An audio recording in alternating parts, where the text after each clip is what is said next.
And it's just basketball. At the end of the day, it's just basketball. Like and subscribe. Like and subscribe.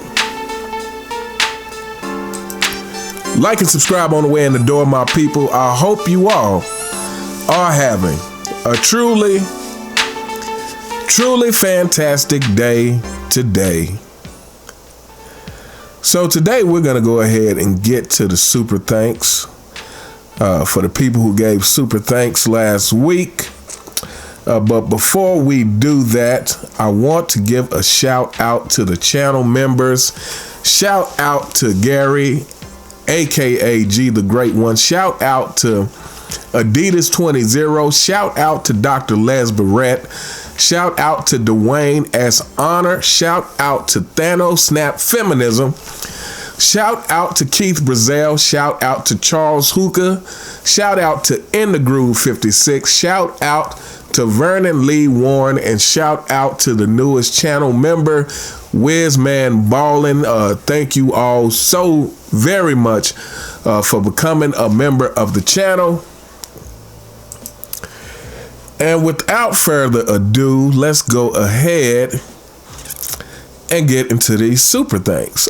First super thanks is coming from my LeBron James thanks Michael Jordan for the inspiration when he theoretically broke Michael Jordan's 30-point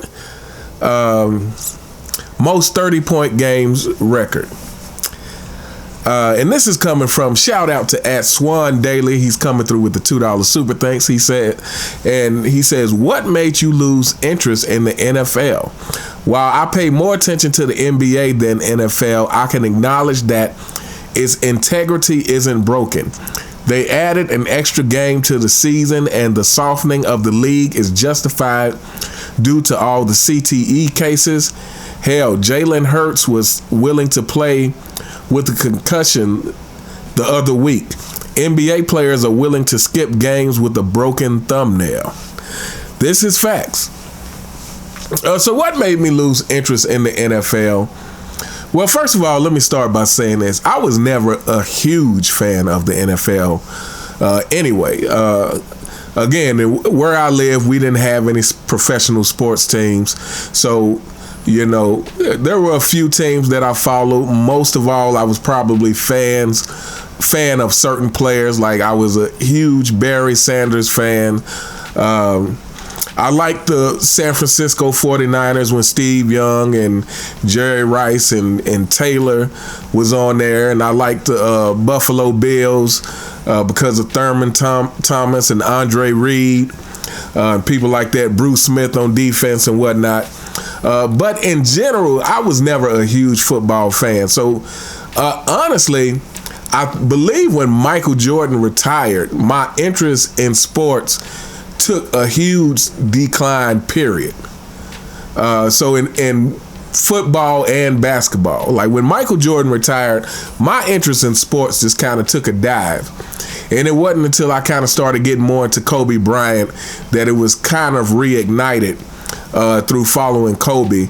But, you know, just I think some of the rules changes. But even with, you know, the football players have to play hard. I feel like it's a physical sport. It's the kind of thing where it's literally dominate or be dominated, you know, because of the physical nature of it. However, having said that, I do think just in general, attitude of sports figures in general just isn't the same as what it used to be, even in football. Now, obviously, we're not dealing in football with the same kind of stuff that we're dealing with in basketball, all these spoiled brats in basketball. But, you know, to me, the game still doesn't feel the same as back in the 90s when I watched.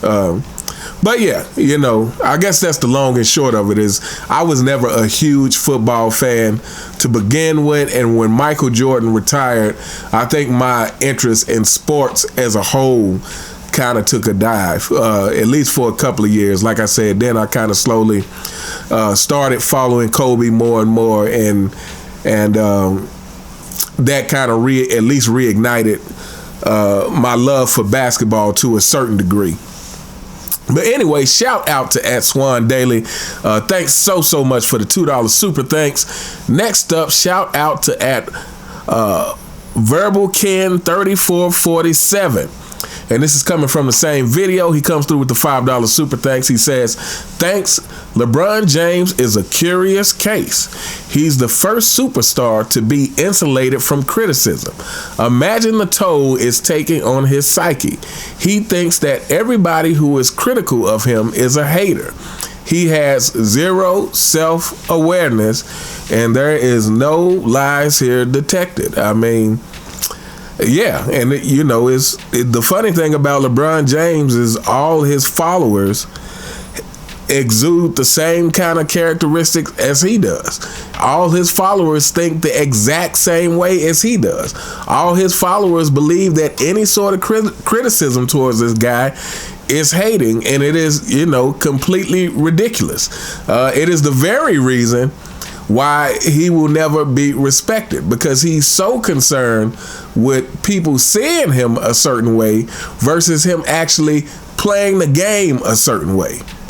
Again, it's that disconnect between understanding that the reason people in large don't see you as the GOAT, the reason you are dropping in a lot of people's rankings is because you have not proved on the court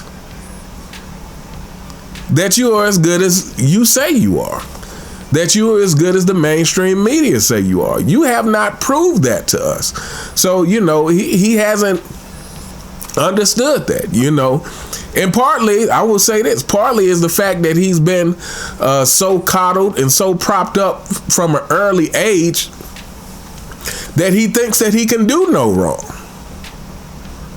Like, he literally thinks that he can do no wrong because he came into the league as the chosen one. He thinks he can do no wrong. So yeah, but shout out to @Verbal Ken 3447.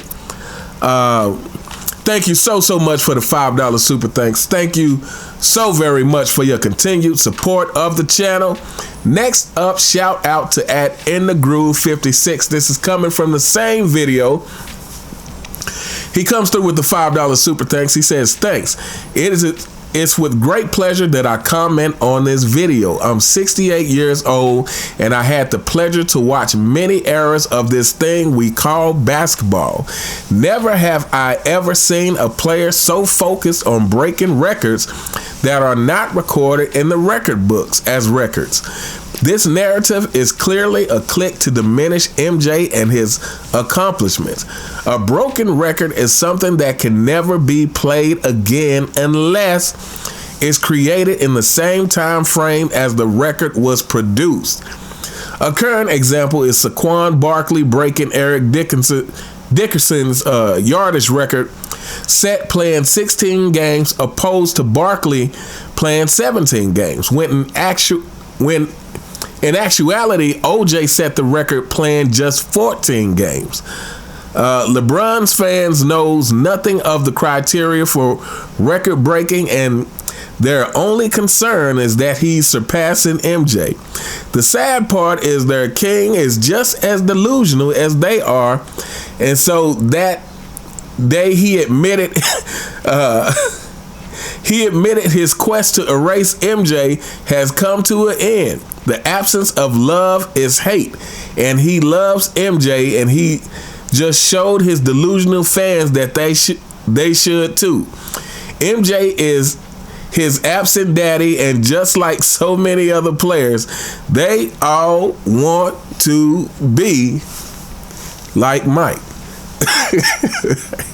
Facts. Shout out to @InTheGroove56. Yeah, this is a great comment. First of all, shout out to being 68 years old.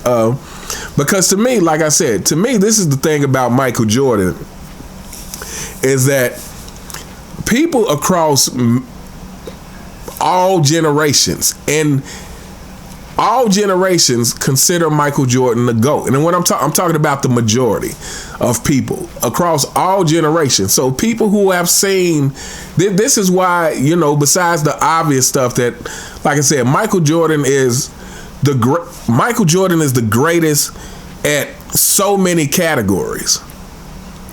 This is why Michael Jordan is the GOAT. It's not just because he's the best scorer, or it's because he's the best scorer. He's one of the best defenders. He has the championships. He has the accolades. He has the killer will. He has the never say die mentality. He has the skills. He checks all of the boxes more than any other player. But aside from that, another thing to throw in there is the fact that people across all generations, that means people who have seen Wilt Chamberlain play, and have seen Bill Russell play, and have seen Kareem Abdul-Jabbar play, and all of these great players, people who have seen generations of basketball, agree that Michael Jordan, there's no one else like him.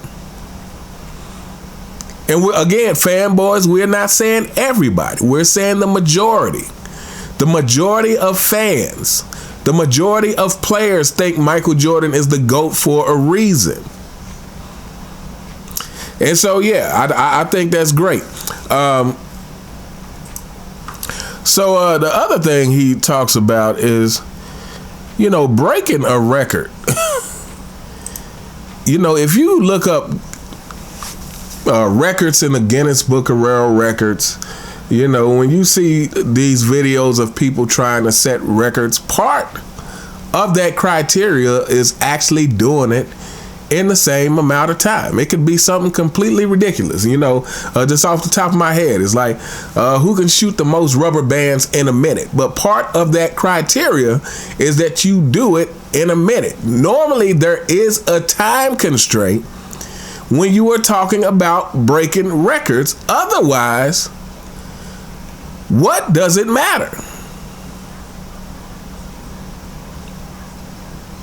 I mean, let's just go to the extreme of this, people. Let's say theoretically there was a guy who played 50 years in the NBA. He might only average 14 points a game or something for the majority of his career, but he's inevitably going to shatter all records. What does that mean? It means nothing, because, again, when breaking records, truly, there is a time factor that goes along with that. And I truly don't understand. Well, I do understand, because it's what they've been doing for LeBron James his whole career, and that is ignoring what would normally be part of the standard for doing anything.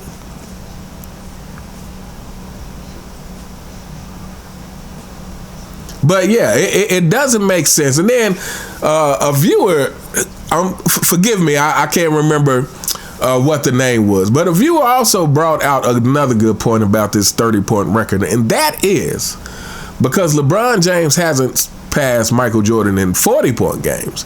But the reality of it is 40-point games are also 30-point games. You have to get to 30 first before you get to 40. So if LeBron hasn't passed Michael Jordan in 40-point games, then he hasn't really passed him in 30-point games. Because, again, you have to get to 30 first. Like, the 30 is part of the 40-point games. The 30-point games, that's why they say stuff like hasn't scored under 10 points in X amount of games. It's like, haven't scored under 10 points. That is because 10 points is part of 20. If you get to 20, you obviously got 10 points. If you get to 30, you obviously got 20 points. If you get to 40, you obviously had to get to 30 first. So if LeBron James hasn't passed Michael Jordan's 40 and 50 and 60-point games, he hasn't passed him in 30-point games, truly. Anyway, shout out to @InTheGroove56. Thanks so much for the $5 super thanks. Thank you so very much for your continued support of the channel. Next up, shout out to @Smitty. Forgive me, I'm definitely going to mispronounce this name. Werben Jagerman Jensen 1. This is coming from my Fox Sports scandal with Joy Taylor and Skip Bayless video. And he comes through with the $2 super thanks, and he says, apparently the mainstream media as a whole is full of these types of people, driven by selfish ambitions, desires, and a need for more power, fame, recognition, and influence. It explains why they are so complicit and easily swayed to push false narratives, facts, and agendas for capital gain. It's evil and corruption at its core and contributes directly to the moral decay of our society. This is how you get the Nick Wrights and the Clutch Sports of the world. And this manipulative strategy is cross-pollinated across many industries. People passively dismiss it as it happens in every industry, so who cares?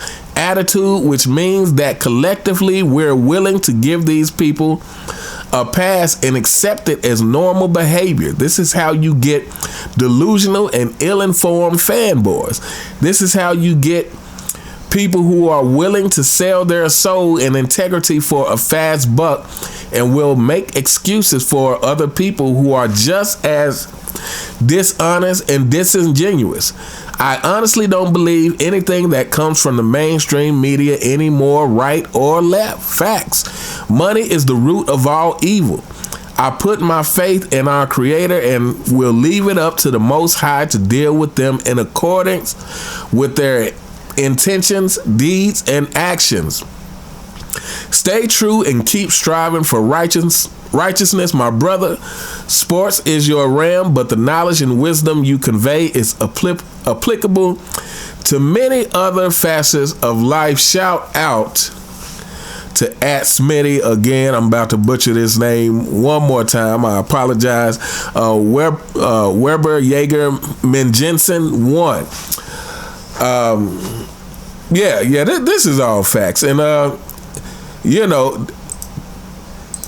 like I said, part of my motivation behind this channel is really the younger generation. It's really, I know you fanboys think that I hate your king, and don't get me wrong, I truly dislike him. But it's not for no reason. But more importantly, the main reason for criticism is to keep pointing out the inconsistencies with the story. It's to keep pointing out that why this guy is begging for his respect and begging to be seen as the GOAT and to be seen as something he has not earned. The reason it will never happen is because your actions will dictate how people look at you. In other words, LeBron James is very simple. You are not the GOAT because your game doesn't say you're the GOAT. It's just really that simple. You fanboys and mainstream media, you guys can try to chalk it up all you want to hate. You can try to say everything like LeBron James get judged unfairly. You can try to say everything like, you guys try to raise the standards for LeBron. You don't judge him like you judge. And you guys can try to say every excuse in the book that you want to say. But at the end of the day, the very simple, hard, cold, brutal truth is that LeBron James' game on the basketball court says that he's not the GOAT. It's really that simple. When Michael Jordan came along, the way he played, the way he went about the game, told people that this is the greatest player we have ever seen play. And it never changed. It only got better. Michael Jordan never changed. He never got to a point to where he was like, I've won 3 championships now, so that makes me the GOAT. No, every time he stepped on the court like he had something to prove. And one more thing, I'm not going to drag this out too long, but one more thing, you fanboys love to try to equate his retirement, his first retirement, as to him quitting. But whatever you call it, for whatever reason you want to say, if you want to say, oh, well, Michael Jordan, he needed a break because he got mentally wore out, whatever you want to say, here's the reality of it. You ridiculous LeBron James fanboys. The reality of it is if Michael Jordan retired because he felt like he couldn't give the game his all at that particular moment in time, again, because his father was murdered, if he retired because he felt like he couldn't give the game his all, that was a move of integrity, because rather than step on the court knowing he's not mentally focused, knowing he can't play the game with the same intensity that he has given the fans every day since the moment he stepped onto the basketball court, then that was a move of integrity. Instead of just stealing money from the NBA like most of these players are doing today. Most of these players aren't going there out and playing, giving their all every single night. They're figuring out ways not to play. So yeah, this whole mainstream media is full of these types. That is a fact. And I think there's a reason for that. This video, I say this every time, but it's going to get a little longer than I thought. But I do want to talk about this. The mainstream media is full of these types for a lot of reasons. And I think it's two reasons for that. One is that there are a lot of people who are just seeking money and power. And if that is your mindset already, well, then we already know you have low character and low morals, because more than likely, I'm not saying it's true 100% of the time, but more than likely, that means you are willing to do anything to get that money and power. Now, the other side to this is that I truly believe most people cannot handle power. Unless you are a truly grounded person, most people can't handle power. So even if you're the kind of person who, some people who go into it with good intentions, who maybe want to get money to do some good for the world, once you get in that position to where you are used to people telling you yes all the time and used to getting what you want, a lot of people fall to the corruption. So I feel like that's why it's super important that, first of all, your ambition has to be driven by something that's not just the money and power. It has to be driven by a passion for something.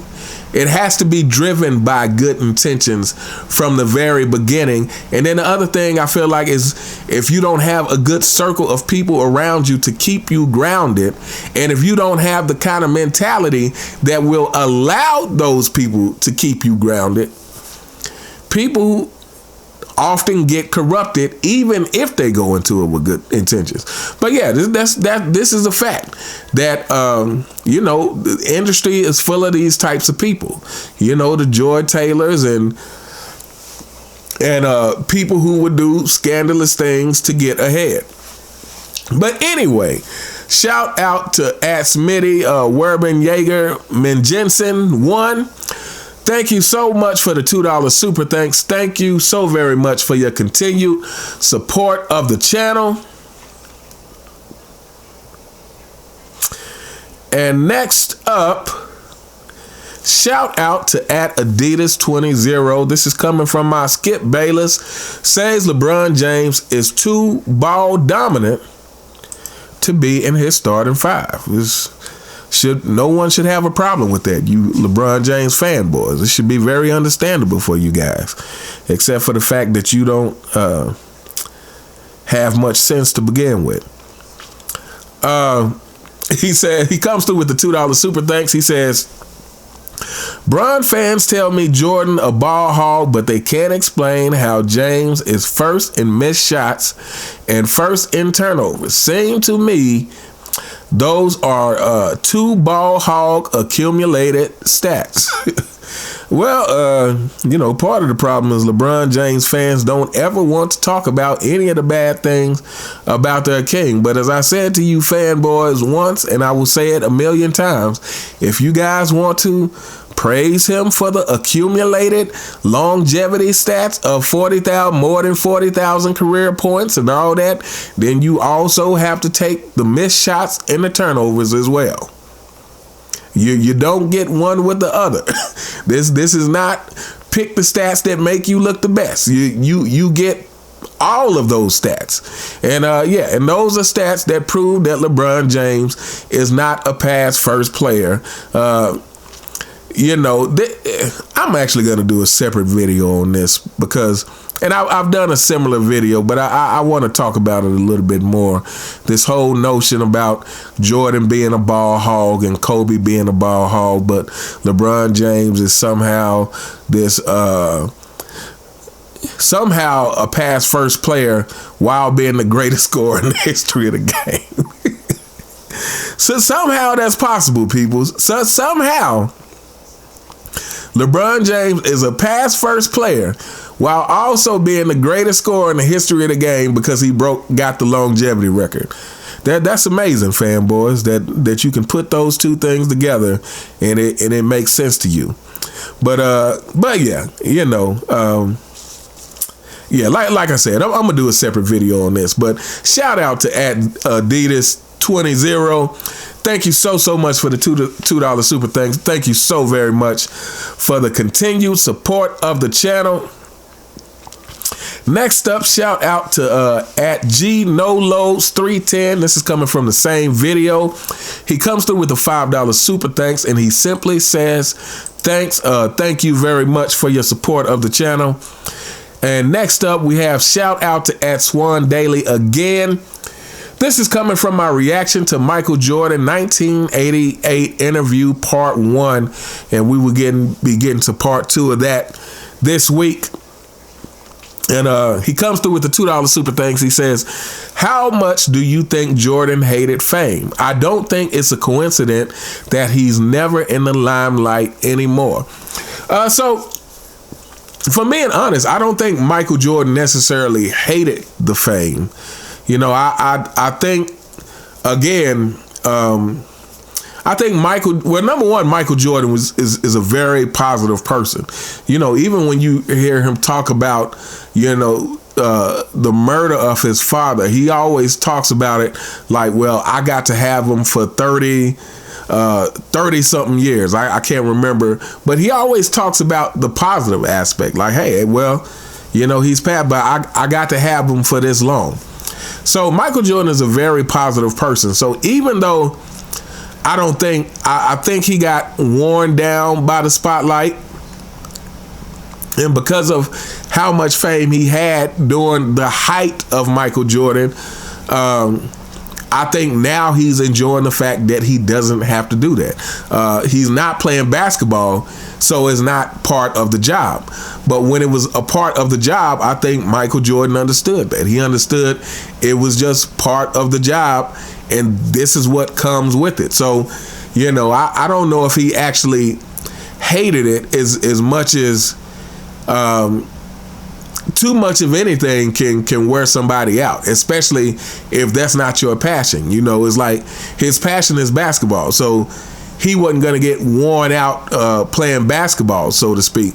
But the added duties, I think, like I said, especially because Michael Jordan had a level of fame that not many athletes will ever get to see, I think it wore him out. And I think now that basketball is not his job and it is not a requirement of his job, I think he enjoys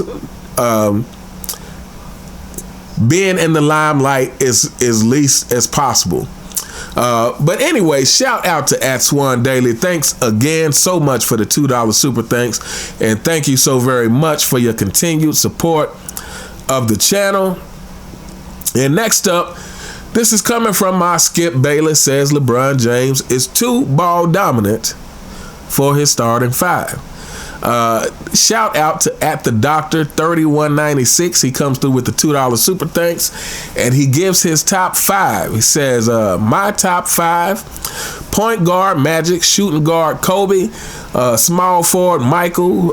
He's a bit stronger than Kobe and would have destroyed Paul Pierce in 2008 if he was in that Lakers team. Facts. I completely agree with that. Power forward Tim Duncan, and center Bill Russell. Have no complaints with that starting five at all. And I'll tell you what, it was really good to see. Let me tell you some mainstays in these starting five that I've noticed. Shout out to everybody who dropped their starting five. Magic Johnson was pretty much a mainstay. Of course, Michael Jordan, we don't have to say that. It was either Kobe or Bird was in there. Tim Duncan made a whole lot of people's list, which was great to see, and Hakeem Olajuwon. It was great. And like I said, my five would be Magic,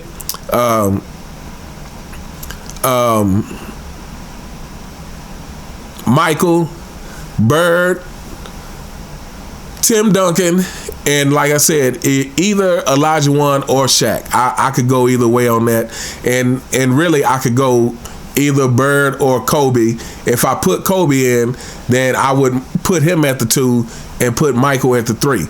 But yeah, I think, a lot of people had some variation of the same players.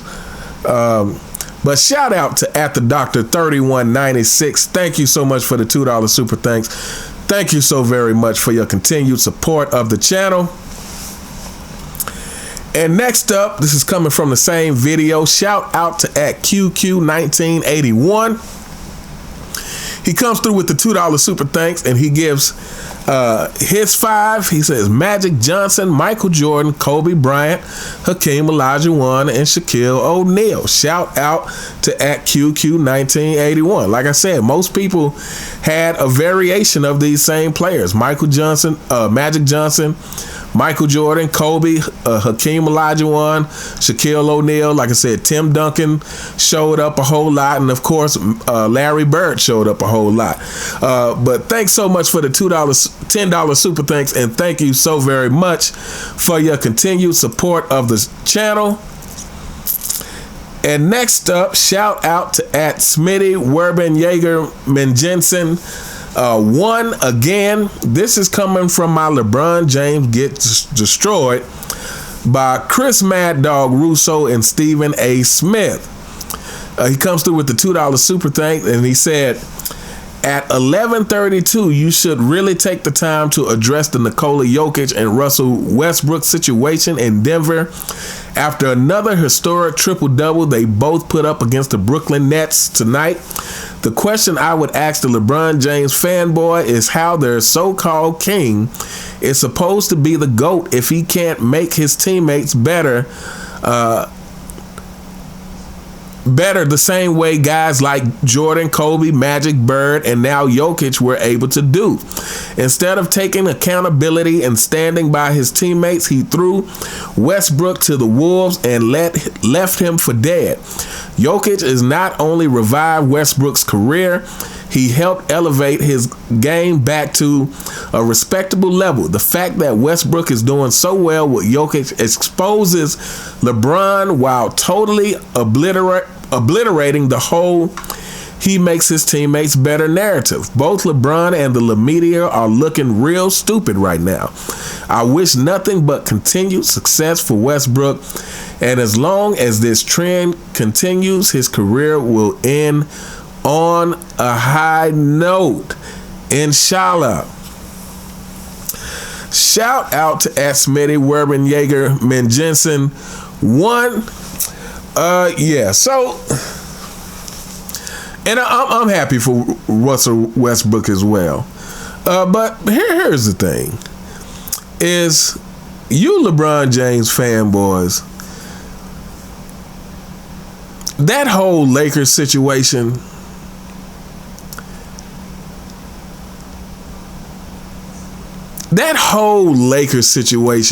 is such a... LeBron James doesn't get enough criticism for what happened. First of all, Russell Westbrook has had a great NBA career. As far as his personal play, Russell Westbrook always brings the energy, and it was LeBron James who brought him to the Los Angeles Lakers. Now he gets to the Lakers, and of course, he comes to the Lakers, and he has to change up how he plays, because LeBron, the leader, LeBron, the super IQ, but somehow can only play one-way James. LeBron makes every player better, but somehow Russell Westbrook went from a player who they talked about in high regard to a player who they completely trashed. And here's the thing about that situation: if you were someone who were new to the NBA and watching the Lakers, you would think Russell Westbrook was one of the worst players in the league. Not only because of how they talked to him, but again, Russell Westbrook had to change what he did, so in a way that he could not flourish. And this is all on the fake king, you fanboys. And so it is very good to see Russell Westbrook thriving once again with Jokic.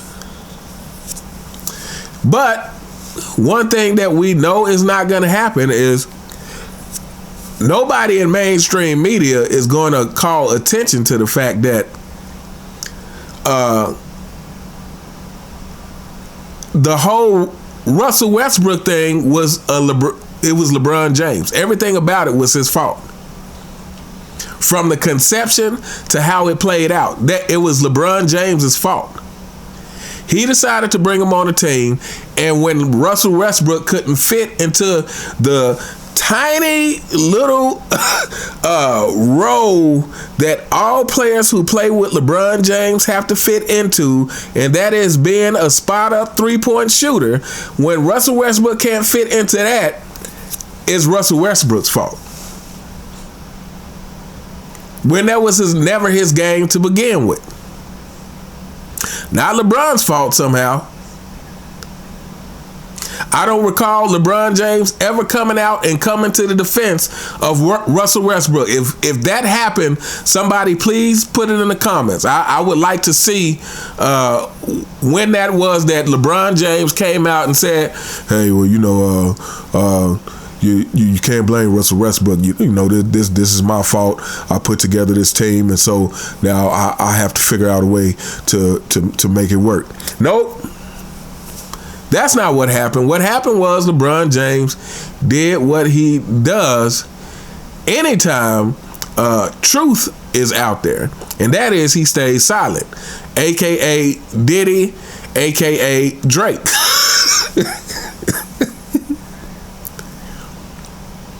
So yeah, this whole, you know, it's just more proof. You know, if you want to talk about Kevin Love and what he was averaging before he got with LeBron James on the Cleveland Cavaliers, you know, it's just more proof that LeBron James indeed does not make his teammates better. And matter of fact, I would go as far as to say this. Teammates LeBron James will be lucky if they recover after playing with LeBron James. But anyway, shout out to @Smitty, Weber, and Jaegerman Jensen 1. Thank you so much for the $2 super thanks, and thank you so very, very much for your continued support of the channel. And last but not least, this is coming from my LeBron James accused of cheating by Drake and DJ Academics. Shout out to @Swan Daily coming through with the $2 super thanks, and he says, well, the day has come, LOL. Well, I'll ask an off-topic question to mitigate these fanboys' misery. I'll have a little bit of compassion for them. In the 90s, did sports pundits have conversations about players' leadership abilities? I'm a young cat who was born in 94, and I never thought about leadership until you and Sports and Fitness Rants brought it up. Honestly, having a conversation about leadership shows how much LeBron has lowered the standards. I expect the leader to take accountability for their team's L's and to galvanize their subordinates. Without making my question too long, I feel like you and the rest of the truthers are debunking ideas that should be obvious. We appreciate you guys most definitely, but the fact that we have to have conversations about playing 82 games is depressing. And you know what can we even say about that? That is facts. As far as the leadership thing, yes, I feel like leadership was talked about in the 90s, but it was talked about in a way of this is what you expected from your superstars. Well, number one, because superstars weren't teaming up. You know, there weren't player-created super teams. So back in the 90s and before and beyond, up until we got into the Duck came into the league, if you were the superstar on the team, you were getting paid to lead the team. You were getting paid to lead the teams to wins, and if you were not doing that, then, you know, what was talked about is that this superstar has to find a way to lead their team to wins, to lead their team to the championship. It was said about Jordan before he won. You know, you would hear these same things about Charles Barkley or Reggie Miller or whoever. If it was talked about in a way that this is what's expected from the superstar of the team. Leadership is part of that. Leadership is part of what makes you a winner. It doesn't matter how great you are, like Kevin Durant, if you are not a good leader. It doesn't matter how good your individual skills are if you cannot hold yourself and the rest of the team accountable and make people want to give their all for you, for the team, for something greater, to get the job done, because this is what everybody is getting paid for. And what happened with the LeBron James era is now it's us who are having the talks about leadership. It's us. It's the former fans of the NBA who are talking about the leadership, because the mainstream media doesn't want to do it. The mainstream media, especially when it comes to LeBron James, the mainstream media doesn't want to call out LeBron James. And, you know, well, not only do they not want to call out the obvious flaws about him, but they don't want to call out the stuff like, hey, well, LeBron James, you have to lead your team to victory, because they've hid it all behind these ridiculous narratives of him being a pass first player and him making his teammates better because he will pass. But I forgot what superstar said this. But he was like, just passing the ball. Maybe it was Kobe Bryant. Maybe it was Michael Jordan. But it said just passing the ball does not make your teammates better. That is not what makes your teammates better. What makes your teammates better is holding them accountable. What makes your teammates better is you leading through example by holding yourself accountable. You know, I could go on about this, but yeah. So now it's us. Now it's the fans and the content creators who were once true fans of the game, who are now having to point out this thing that the mainstream media will no longer point out. But anyway, shout out to @Swan Daily. thank you so much for the $2 super thanks. Thank you so very much for your continued support of the channel. Thank you so very much to each and every one of you who continue to support the channel and who continue to support all the content creators who are bringing you their honest, truthful opinions. Shout out to Sports and Fitness Rants. Shout out to Angry Old Hoots. Shout out to Michael Jordan fans are the best. Shout out to Phenomenal Fitness. Shout out to Uncut Hoops. Shout out to Man Down Sports. Shout out to Sports T. Shout out to Brandon Love Sports. Shout out to 2 Raw and Dreamers Pro and Ticket TV. Shout out to Kwame Brown. Shout out, who am I forgetting here? 93 Zay. And anybody else that I left out. But let me know what you guys think in the comments. You all have a truly, truly fantastic day. And I'll see you next time. All right.